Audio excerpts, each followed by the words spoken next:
Good evening, Chef Rohit. It's a Good, very good.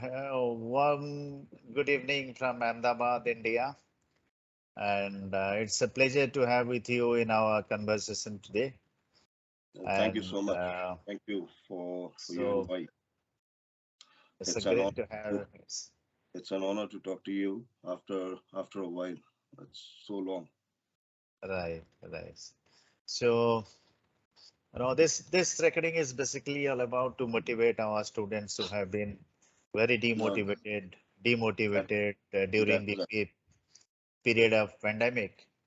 So when they see a model in front of them, Chef Rohit Ghai, who have gone from India to become a Michelin star chef in UK, so that our conversation will be revolving around this same topic.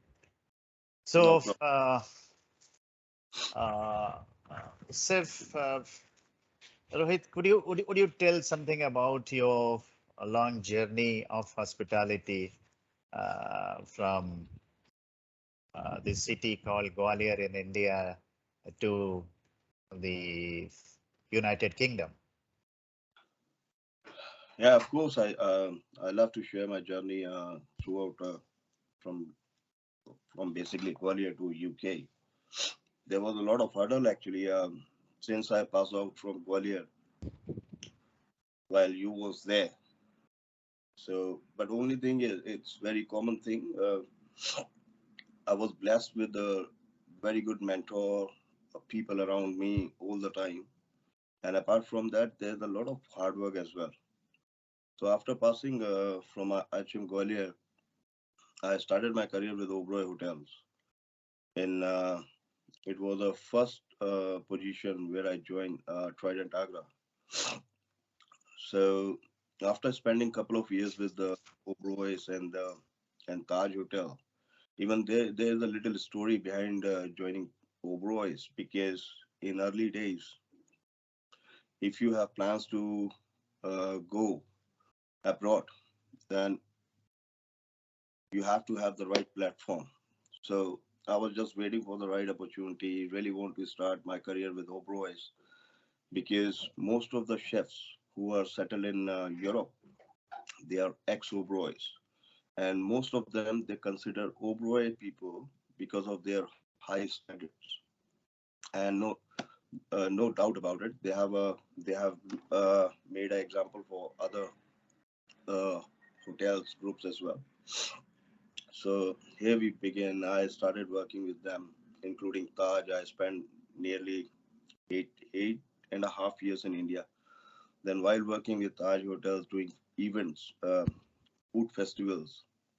So one of the very top chef in those days, Atul Kocha from London, we came across. So he offered me a job. He said, "Do you have any plans to come over?" Because there was a dream actually. I was dreaming about London. So I asked so many people in India. I said, "What will be the right way to go?" A lot of people they advised me, you have to pay money to the agent, otherwise you can't go. I said, "Listen, I won't be agree. I won't pay a single penny. If I can prove myself, if I can do hard work, people will come and approach me one day directly." So it happened finally after 9 years journey in India. So I came to UK in 2008 and joined one of the hottest restaurant, Michelin star restaurant in London. You, it was a Banaras in heart of Mayfair. So I started working with the organization. I spent 6 years with them, nearly five and a half years with them. Then after that, I've got another breakthrough. Uh, Joined as a corporate chef, looking after the new ventures. And so, see, there is a lot of hard work actually. When I came to London, and India market is completely different because that time you hardly get any international exposure. So when I came to UK, it was like I even took nearly one and a half months to understand the operations because I never worked for a Michelin star before, and of course, it was a standalone restaurant chains. So hotel operation and restaurant operation are completely different. So during the lunch, peak time between 12 to 1:30, you will literally get slammed with the people. If you are doing well, then of course your lunches will be packed. And the same thing again for the dinner. Between 7 to 9, it's a peak time for the dinner in Europe. So you will get slammed and you have to be prepared. So I still remember I always had a big kitchen in London, open so many places around the world. And once the docket machine starts, it won't stop till 11 o'clock in the evening. So you have to be very quick, organize yourself, and food needs to be fly all the time without losing or compromising with any standard of presentation or the flavors. So in my early days in UK, because I do a lot of fusion stuff as well, pre-plated Indian food. I really want to take Indian food to the different level, and I always try my level best. So I used to work like 14, 15 hours. It's a daily routine, normal routine for me. So on my off days, I used to go to different restaurants like, the legendary Gordon Ramsay, Pierre Kaufman, Marco Pierre White, to spend my day off to understand their cooking, French cooking techniques, which I always consider in my menu in my restaurants as well. That is that was like very helpful. So in a very simple way, no pain, no gain. So you have to be non-stop. You can't stop. So while opening a new project for JKS people, Gymkhana, that was one of the biggest hit in London. That came in first year. That came in National Restaurant Awards, #1, and we won the Michelin star there as well in exactly 12 months, 1 year time. So after that, I was like non-stop every single year, new openings, new openings, new openings.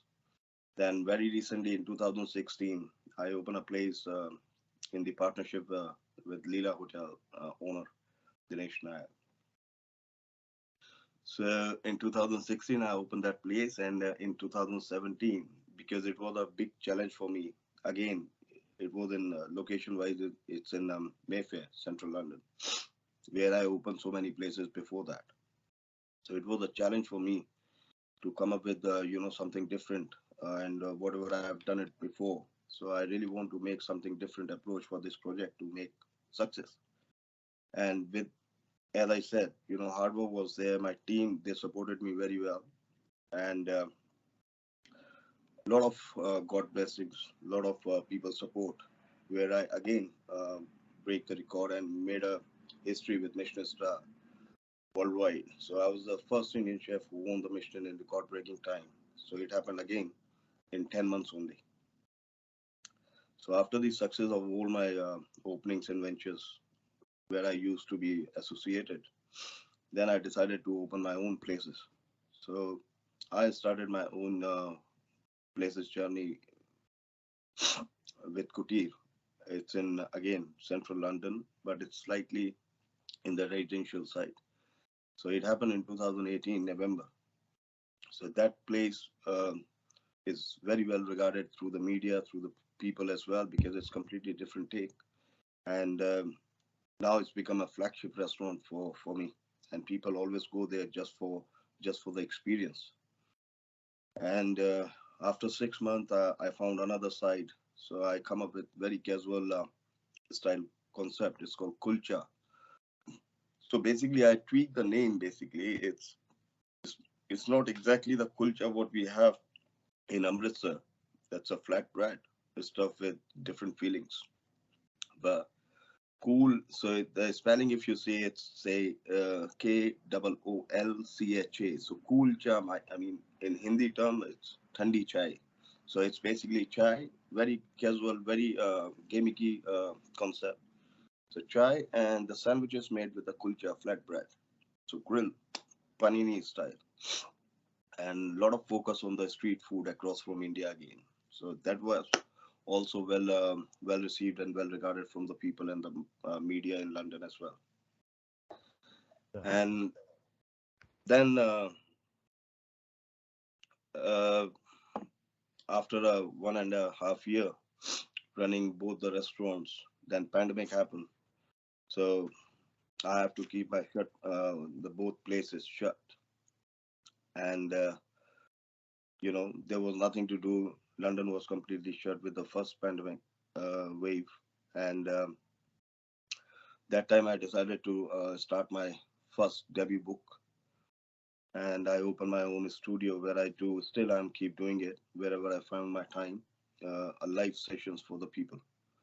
So at least once a week. So after the pandemic last year, I reopened the restaurants after 16 months. It was a really hard time for our industry. So everyone was struggling, but we were like slightly lucky in UK because government supported us very well.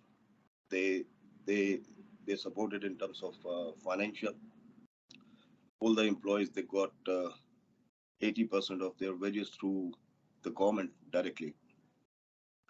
Then we started in again we reopened the restaurant. It was again after 15 16 months shutdown. It was another opening because you have to start from the scratch again. And touchwood, both the places are doing really well. It's packed, and even in the weekend you won't get table. There's a reservations waiting list for 1.5 months at my both places. Very recently, I opened another place in Mayfair again. It's called Manthan. So it's relate. The name is relate with the COVID journey basically because where the whole world was literally churned with COVID pandemic. So my PR team, they tweak the story between my learnings, skills, and the pandemic situation. It's a small concept, but it's really really nice, and people again they support it very well and doing really well. And last year, I've done one more opening in in Qatar. It's called Iksha 360. That is one of the world tallest restaurant on 41st floor. It's a fine dining restaurant. So there's a three floors actually, 41, 42, and 43, and three of them have a different concepts. So altogether, it's about 450 cover setup. And last year, around Christmas time, Expo Dubai, they also invited me to bring my brand there. So again, there's a lot of things happening at the moment. I'm planning to open a couple of more for this year. One in Dubai and one will be in Shangri-La, most likely by end of this year in Oman. So it was a entire my journey so far. That's a great to hear. Just another question like, uh, did you intentionally select this profession for when you went to IHM that No, I you'll become an entrepreneur and going to UK and all? no. To be very honest, Mr. Mangraj, there was no plans actually for this industry. But what exactly happened after my 10 plus 2, I decided to, rather than wasting my time another 1 year for the preparations, because every single, the typical Asian parent, they really want to see their kids on the government side or doctor or engineer profession. But my family, my parents, they supported me well. Even my brother, my elder brother, he's in the same industry. His name is Sunil Ghai, based in Dublin. So that time it was not like people. It was the industry looks quite glamorous, but just because of the hard work, you have to work like 15, 17 hours constantly. There's no social life. Nothing is there. Even the salaries that time it was not great. So when I decided, I said I will definitely move forward with this opportunity. And my brother, he was completely against me. Sunil, he said, no, you can't. This industry is not good for you. You have to work like it's a hell. You can't be at that place. So I decided, and I convinced my parents, my brother, my family, and they said, you know what, it's your call. Whatever you want to do it. Go for it. If in future if you want to switch, your profession, it will be your call. So in that way, they supported me very well. So the journey began from there, and training happened. I was like literally crying because it was a big challenge, to be honest, to stand like 15, 16 hours working constantly during the industrial period. Then one thing I remember all the time, I said, if I give up, then definitely Sunil will definitely come behind me. So I never thought doing all these things. Although I was like very tired, sometime it came in my mind. I said, it's a ridiculous industry. I can't. Then finally, slowly, I started, getting all this hard work, become used to with all the story, everyday routine. Then I never looked back. So when I cracked the opportunity working with Oberoi's, so it was a starting period, and got promotion. So it was like I was just getting there. Then since I came to UK, my parents, my brother Sunil, everyone is so proud of me because of my achievements, and I've got the invite through Indian Prime Minister as well to see him. So I was participated in it. It was one of the event in Pragati Maidan in 2018, I believe. So I was there. A few chefs like legendary from India as well. They also participated. Satish Arora, Sanjeev Kapoor, Imtiaz Qureshi, and few celebrities as well. So I was there to represent Indian food and my take on Indian food from UK. So it was a big honor to meet Mr. Prime Minister, Mr. Narendra Singh Modi. Okay, that's great. Great. So, but how do you differentiate between the Indian restaurant operation culture and the operation in UK as the restaurants are concerned? Well, in the early days, you also know very well that time for the students who's who really wants to start their culinary journey. That time hardly we have any good Indian standalone. There was no culture for the standalone restaurants in India. I'm talking about 20 years back. So you have to start. If you start with restaurants, you won't get any good breakthrough. So you have to start from the scratch again. So, but now I'm quite happy to see India is also doing well. My a couple of good friends, they started their own journey. They have a standalone restaurants, plenty of restaurants, and the culture has been changed in last 20 years basically. But when I came to London that time, it was a completely different story to understand because when I used to work for Oberoi's, we used to have imported English vegetables once a week. So it was like everyone, treat all the English vegetable, English produce, imported produce, like, you are dealing with gold or diamonds. So you can't make any wastage because that time it was very expensive. But now there's the sources, you can get whatever you want in India itself as well. So that was a big difference because I never seen so many varieties of vegetable, meat, seafood in India.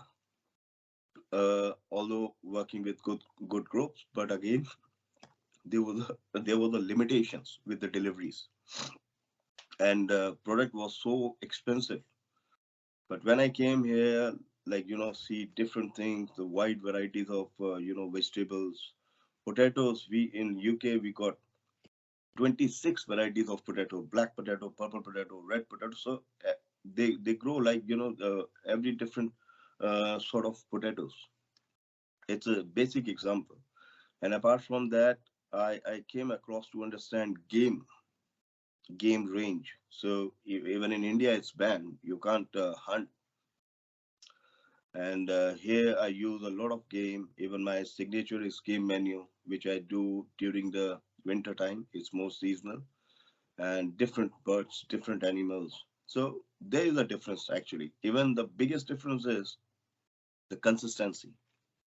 That is the most important thing, and of course the presentation. Because on the high-end Indian restaurants in London, you have to maintain your consistency, your service standards.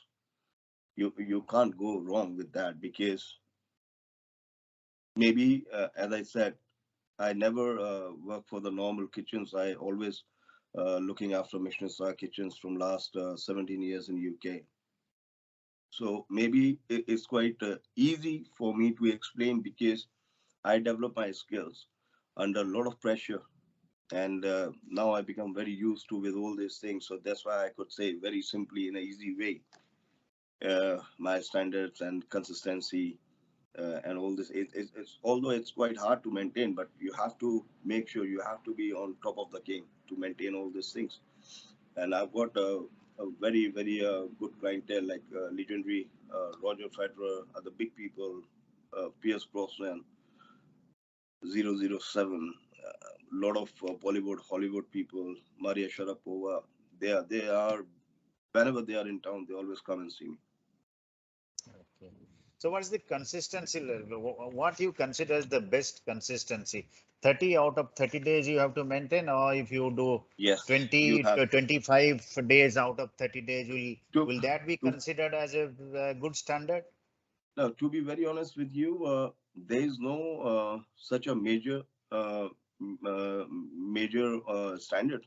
But what I do whenever I change the menu, whenever I bring something new to the staff, to the people on the table, so there is a process actually. I always do. First of all, I create the dish. Secondly, I have to do the standard measure to make the standard recipe. Then I have to give to my staff, and it will go like 2 3 days. They have to cook it for me.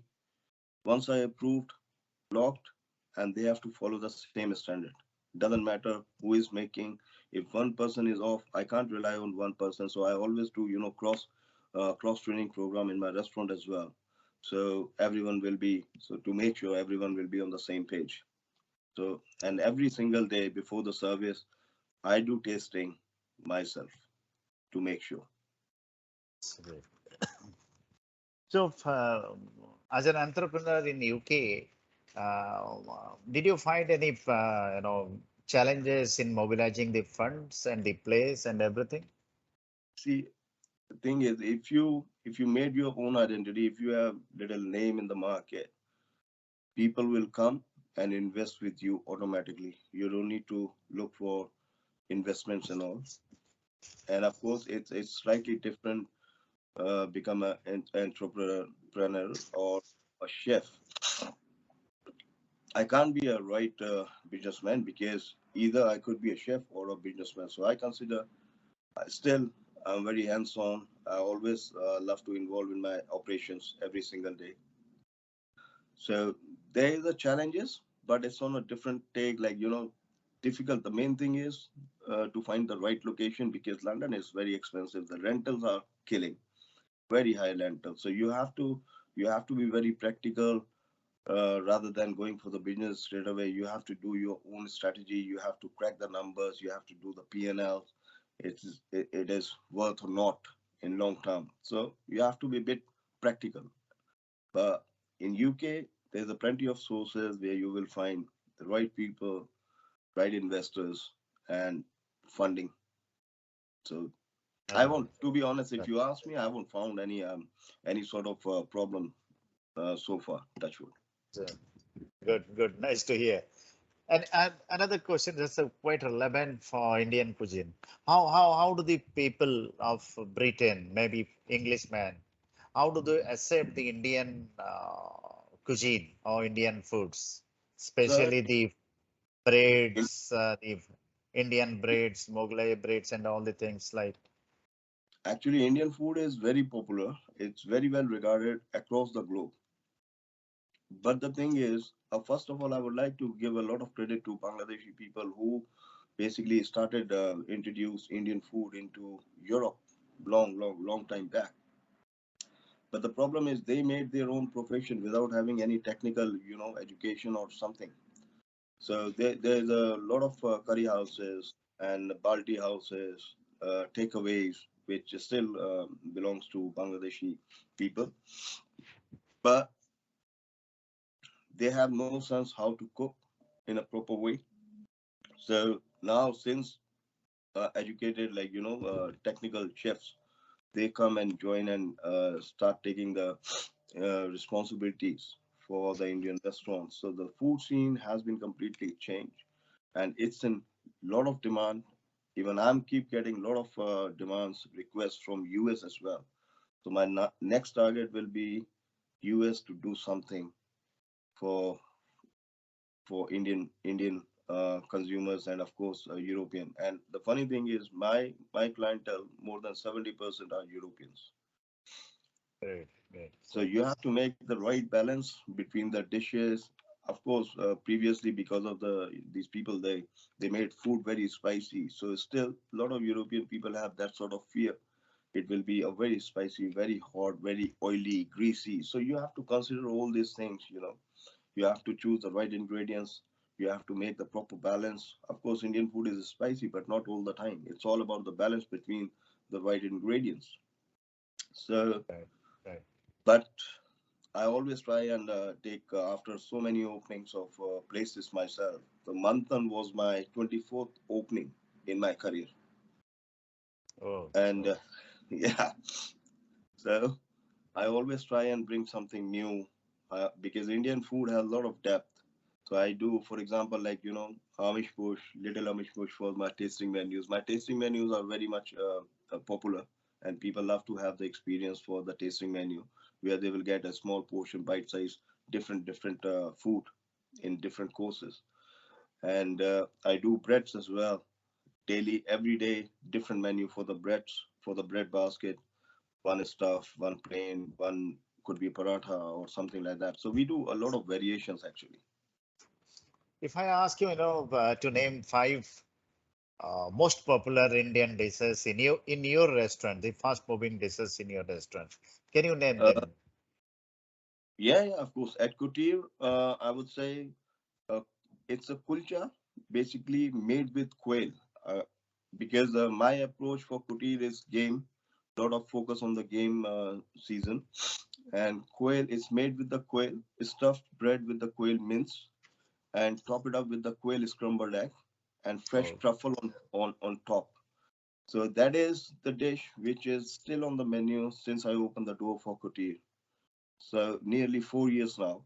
That is very well much regarded. And secondly is chicken tikka masala. That is sounds very simple, but that dishes belongs to my heart because that is the first dish which I made it myself when I started my journey at Obrois.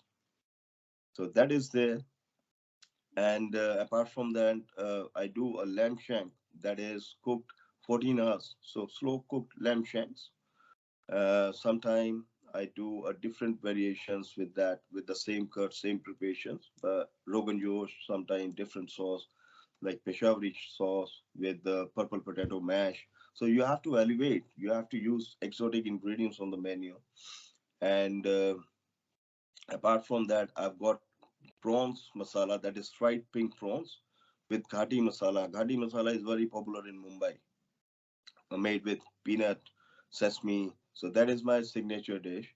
And for the vegetarian people, I do cauliflower samosa. So basically, cauliflower cooked in tandoor, and we make the parcel ourselves in the restaurants, and we produce everything in the restaurants only.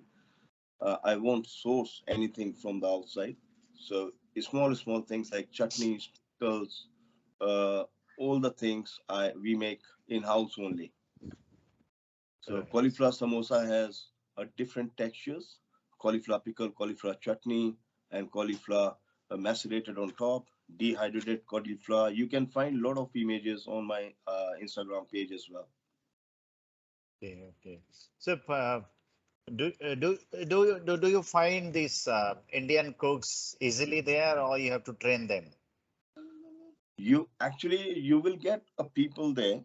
There's a plenty of Indian community in UK, a lot of chefs, but my approach is slightly different because whenever I recruit people, I just check their attitude. I consider the attitude has to be positive and passionate. If they don't know much, I'll be more than happy to train them because they have to follow my instruction, they have to follow my recipes. So just basic thing, because our industry is very much demanding. long hours. Salary is not salary is not a problem because now it's completely changed now. Salary wise, I look after the people very well. So honestly, if you ask me, after opening so many places, I have contact, I have little name in the market, so people love to work with me. So And great. whenever I need it, I just need to contact couple of people. Even since I start working in UK at Kuti, at Manthan places, I've got people like they are working with me more than 10 years now. Okay. Any vegetarian demand in your restaurant? Sorry, Any vegetarian food demand in your restaurant? there is actually I balance the menu very nicely because a my parents, my family is vegetarian apart from me, and there is a lot of demand. Even the book which I that's my debut book, that is more focused on vegetarian and vegan Okay. because no one else does it so far with sort of my caliber. So I decided to do. Even my publisher, they also advised me to go for something different. And always whenever I do, there's a lot of demand in the market. People always have a high expectation. Doesn't matter if I'm writing a book or opening a restaurant. So that sort of identity I have, and people expectations always go high when I make any sort of announcement. So that time there will be a lot of pressure on my shoulders to fulfill their high expectations. So I do a tasting menu for vegetarian people. So menu is balanced properly, like 50% vegetarian, 50% non-vegetarian. So lot of options for the vegetarian people. Okay. Okay. Good. Good. Any idea of opening a restaurant of Kutir or Manthan in India? Sir, I love to do it. If you got me the site, I'll be open a place in 2 months time. Okay, great, great, great. But I don't know whether an Indian customer will be able to give that price what you do in UK, London. Sir, my pricing are very. I mean, I would say India market is completely changed. They are charging a lot of money for the food. Even 3 years back, I was dining here and there when I came to India. So the prices like are crazy. The starter, if I go and have it a starter, it will be nearly £10, thousand bucks minimum, and the main Yeah, course is somewhere around 2,000. So which is twenty yes. pounds. So So it's so it's bar equal. actually. It's pretty much equal. And my Okay. pricing uh, is staying and based in Mayfair. I always try and keep my pricing very generous because I want my regulars back. I want to have people, they should come and they keep coming back to my places. That's a good strategy to have your customer back. Now, the last Saif, just I want to ask one thing. What you would like to say to the young budding students of hospitality? What sort of advice you want to give? Because in recent pandemic, many have been demotivated by I the know. closure of the industry. There are no opportunity for them to grow their career. Hotels are not recruiting. Payments are not that great. So they are in a very big disappointed stage and demotivated. So what you would like to advise them? See, actually, it was a phase for not for our industry, but I would say our industry got literally, vanished during the COVID time. Even as I mentioned, my restaurant was closed for 14 months. So, but of course, we have to keep the hope, positive hope.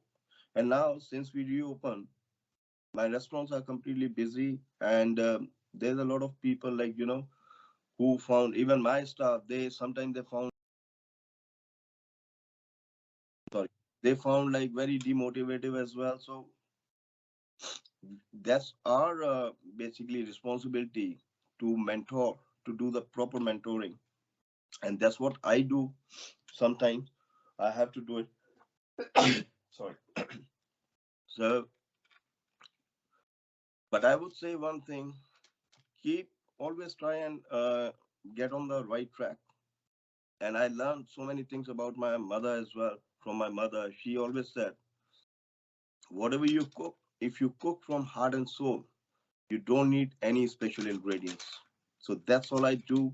Even my chefs who still working with me for my restaurants, I always said, if you are happy, I want your 100% productivity. I don't want to see you more than 8 9 hours. You finish your work, give your 100% with good heart and smile. That's all. And keep your team, yourself, always, positive. Great, great, great.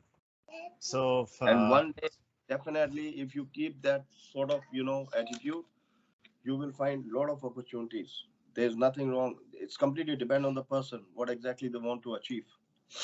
I never thought about Michelin or all these things, but as I said, I never look back. I just keep working constantly, focus on my work. That's it. nice, that's great. Okay, Chef Rohit, it's a great pleasure and nice talking to you. And you spared yourself from your schedule of restaurant business, and we could hold you on for 45 minutes. No So problem hope at all. No problem. It's an uh, honor to so be speaking to you, to be honest. And if I can do something for the young generation, I don't mind doing that. And to be honest, it's an honor talking to you after such a long time. that's great too. It's a pleasure for me also talking to you. It's, Thank you. Thanks a lot. Much appreciated. watching you growing to a bigger height and doing Thank, well in another country. So thank thank you. you. Thanks. I hope to catch you again sometime. Anytime. So If your thank student you. have any sort of questions or anything, feel free to share my Instagram handle and my email. They can directly contact me. No problem at all. It might take little bit, but definitely I'll come back to that because I've got my PR companies. They look after my social media handles and everything. Due to my little busy schedule this year, I'm opening two more places by end of this year outside UK. So might be traveling, but definitely they will get a proper response from my side. Thank you. Thank you. Goodbye from Ahmedabad. Thank you. Thanks a lot, sir. Have a